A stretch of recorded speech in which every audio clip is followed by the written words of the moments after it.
하나님이 누구를 들어서 하나님의 역사를 이루실까? 누구를 귀하게 사용하실까? 똑똑한 사람? 재능이 많은 사람? 좋은 대학 나온 사람? 아닙니다. 하나님이 사용하시는 사람은 그는 재능을 가진 사람이 아니라 하나님을 전심으로 하나님께 마음을 향하는 사람이에요. 정말 하나님을 향한 뜨거운 사랑을 가진 사람이에요. 그 사람이 있으면 능력은 하나님이 부어주신 거예요. 조지 휘필더라고 아시죠? 영국 사람으로 웨슬리와 함께 바로 대부흥 구원의 역사를 일으켰던 분이에요. 휘필더가 했던 가장 많은 설교는 거듭나라는 설교예요. 근데 휘필더가 미국에까지 건너가가지고 수많은 사람을 주님 품으로 인도했고, 휘필더의 설교는 명설교로 불립니다. 근데 왜 그렇게 하나님이 휘필더를 사용했을까? 이유가 뭐냐면 그는 이렇게 외쳤다 그래요. 주여, 내게 많은 영혼을 주시옵소서. 만약 주께서 내게 영혼을 주지 않으신다면 차라리 제 영혼을 데려가십시오. 내가 죽어도 좋으니까 다른 영혼을 구원시키는 걸 좀 해달라고. 보면 프란시스라는 사람은 그렇게 말했답니다. 내가 한 명의 영혼을 구원할 수 있다면 내가 1만 대를 맡겠다고. 그것도 매일 맞아나면 내가 맡겠다고. 한 명의 영혼을 구원할 수 있다면 내가 그렇게 하겠다고. 윌리엄 부스 아시죠? 많이 들었죠? 바로 셀베이션 아미 끊는 거 말이에요. 구세군 말이에요. 마귀하고는 전쟁을 치러서라도 이거는 실제 전쟁이고 하나님 나라 확장하고 영혼을 건져내야 한다고. 군대처럼 우리가 전투적인 마음으로 전도하자고. 구세군을 창설해가지고 북을 치면서 전도했잖아요. 그 윌리엄 부스가 나이가 들었을 때 이제 영국 에드워드 황제한테 가서 이제 그 상을 받아요. 칭호를 받는데 그때 당신은 어떻게 해서 그렇게 많은 사람을 주님 품으로 인도했냐고 이렇게 말하잖아요. 사람마다 다 야망이 있는데 어떤 사람은 미술의 야망이 있고 음악의 야망이 있고 황금의 야망이 있습니다. 그러나 저의 야망은 영혼에 있습니다 하면서 그 다음 말을 뭐라 했냐면, 제가 만약 한 명의 영혼을 구원할 수 있다면 거꾸로 춤을 춰서, 그래서 영혼을 구원할 수 있다면 저는 매일 거꾸로 춤을 추겠습니다. 거꾸로 매달려가지고도 매일 춤을 추더라도 추겠습니다. 그 영혼에 대한 그 불타는 마음이 무엇이냐면 결국은 하나님이 그를 사용하신 거예요.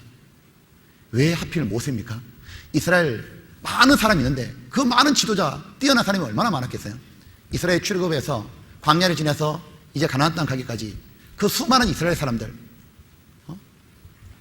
장정만 60만 넘잖아요. 그 중에 왜 하필 모세를 하나님 뽑았어요? 이유가 있는 거예요. 이유가 뭐냐면 모세가 가장 사랑이 많은 사람인 거예요. 이스라엘이 금송아지를 만들어가지고 우상 숭배하자 십계명의 돌판이 깨져버렸고 하나님이 진노해가지고 이야기하시잖아요. 내가 이제는 다 죽여버리겠다고. 이 백성을, 이스라엘 이것들을 다 죽여버리겠다고. 그리고 내가 노라 이거면 다시 시작하겠노라. 그때 모세가 뭐라고 했는지 아시죠? 하나님, 이 백성을 죽이실 것 같으면 차라리 자기를 죽여라. 출애굽기 33장입니다.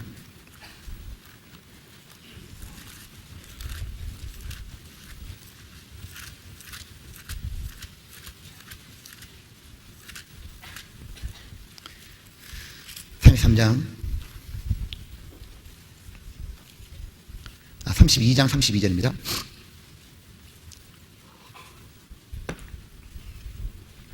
여호와를 다시 나아가 여짜오되 슬프도소이다. 이 백성이 자기들 위하여 금신을 만들어 사오니 큰 죄를 범하였나이다. 그러나 합의하심이 이제 그들의 죄를 사하시옵소서. 그렇지 않사오면 원컨대 주의 기록하신 책에서 내 이름을 지워버려 주옵소서. 차라리 하나님의 그 생명책에서 자기를 지워버리라고. 하나님, 차라리 저를 버리시더라도 이들을 살려달라고. 하나님이 모세를 얼마나 사랑하는데 어떻게 모세를 버리냐고. 그래서 모세의 말을 들어주잖아요. 보면 성경에 에스더를 기억하시죠? 에스더가 어느 날 자기 백성이 모두 죽는다는 얘기를 들었어요. 그때 이 에스더가 자기가 왕비니까 아하수로 왕 앞에 나가야 됩니다. 자기 백성의 억울한 점을 말하러 가야 돼요. 그런데 왕이 부르지 않으면 나가면 혹시나 이 암살, 음모 이런 걸까봐 죽여버립니다. 왕비라도 죽이는 거예요. 왕이 불러야만 갈 수 있는 거예요. 혹 살아날 수 있는 유일한 길은 왕이 호를 내밀어주면 그때는 용서가 되는 거예요. 근데 왕이 계속 에스더를 부르지 않았어요. 에스더는 자기는 나가야 되는 걸 알았어요. 자기가 아니면 자기 백성이 다 죽는다는 걸 알았어요. 근데 나가기로 결심하는 그날 얼마나 두려웠겠냐고. 하지만 그 두려움보다 더 큰 두려움은 뭐냐면 자기 백성이 다 죽는 거예요. 이제 자기가 안 가면 다 죽는 것 때문에 죽으면 죽으리다 하고 나갔잖아요. 바로 자기를 순교하는 자세로 나간 거예요. 내가 죽어서라도 이 백성들의 억울함을 호소해서 살리고 싶다. 그 사랑이 백성을 모두 살렸잖아요. 보십시오. 여러분 주변에 한번 가만히 보십시오. 보시면 하나님께서 누구를 들어가지고 사용하시는지 말이에요. 누구를 들어가지고 한 가정을 보험의 문을 여시고, 한 대학에, 한 과에 보험의 문을 여시고, 누구를 들어서 한 직장에 보험의 문을 열어주시고, 누구를 들어서 한 나라에, 한 지역에 보험의 문을 열어주십니다. 그건 모두 뛰어난 재능을 가진 사람이 아니에요. 재능이 필요 없다는 게 아니에요. 그보다 훨씬 더 중요한 건 뭐냐면 바로 사랑하는 마음이에요. 그걸 가진 사람을 주가 사용하시는 거예요. 설령 그가 단 며칠만 살았다 할지라도 정말 주님을 사랑하는 그 마음, 그 영혼을 사랑하는 불타는 마음, 그것이 있으면 단 며칠 사는 거 가지고도 하나님 한 나라의 복음을 또 열어주시는 거예요. 그 대표가 누구냐면 짐 엘리엇이에요. 여러분 짐 엘리엇에 대해서 많이 들어봤을 거예요. 29세로 에콰도르 선교하러 갔다가 창에 찔려 죽게 됩니다. 하루 미국 신문에 대서특필이 되었죠. 짐 엘리엇을 비롯한 29세의 짐 엘리엇을 비롯한 그의 친구 청년 선교사 4명이 에콰도르 동쪽 쿠라라이에서 시체로 발견되었다고. 보면 아우카 인디언에게 이 짐 엘리엇이 전달을 갔었잖아요. 전달을 딱 갔는데 막상 전달을 딱 갔는데 말을 딱 하려고 하는데 이들이 와서 창으로 찔러 죽이잖아요. 그때 짐 엘리엇과 친구들 품속에 총이 있었잖아요. 근데 그 총을 꺼내가지고 쏘질 않았잖아요. 그냥 하늘을 향해서 땅 쏘잖아요. 왜냐하면 총 쏴버리면 죽어버린 저 사람 지옥이요. 창으로 다가오는 사람 총 쏘면 죽일 수 있잖아요. 총을 안 쏩니다. 그때 사람들이 뭐라 했냐면 이래 말했거든요. 괜히 헛죽음했다고, 가가지고 한번 말도 못 끝내보고 죽었다고 그렇게 욕을 했거든요. 비난했고, 그때 짐 엘리엇의 아내가 이렇게 말했습니다. 더 이상 욕하지 말라고, 더 이상 비난하지 말라고. 왜냐하면 짐 엘리엇의 일기장이 딱 있는 거예요. 죽기 전날 적었던 일기장. 그 일기장에 뭐라고 되어 있냐면 영원한 것을 위해서 영원하지 않는 것을 버리는 자는 결코 어리석은 자가 아니다. 엘리엇은 영원하신 하나님의 사랑, 영원한 것은 또 하나 사람밖에 없습니다. 세상은 모두 끝나고 지워져도 영혼은 영원히 청원 지옥에 사는 거예요. 그 영혼을 건지기 위해서 자기를 바쳤던 그거는 결코 낭비가 아니었어요. 사람들은 말하기를 이 짐 엘리엇이 미국 휘턴 대학 명문대학이라고 그래요. 그게 수석 졸업자예요.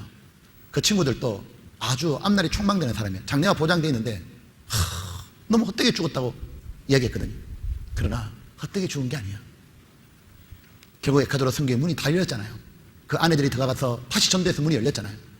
그때 짐 엘리엇이 그 영화를 보게 되면 자기를 죽인 자에게 마지막 하는 말이 있어요.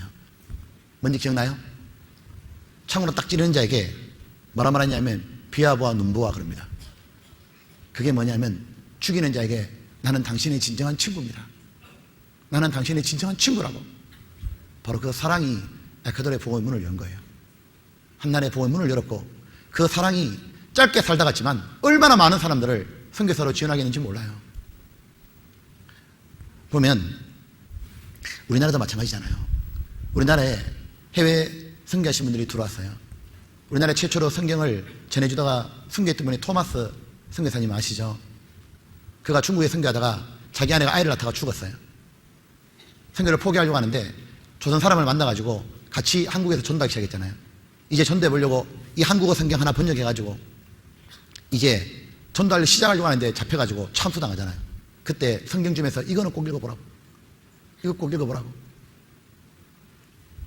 바로 그 사랑이 우리나라의 복음의 문이 열린 겁니다. 루비 캔드릭 아시죠? 처녀 선교사 말이에요. 청년 말이에요. 제가 죽으면서 내 목이 1000개라도 조선을 위해서 다 바치겠노라고. 그래서 우리나라의 선교가 된 거예요. 보면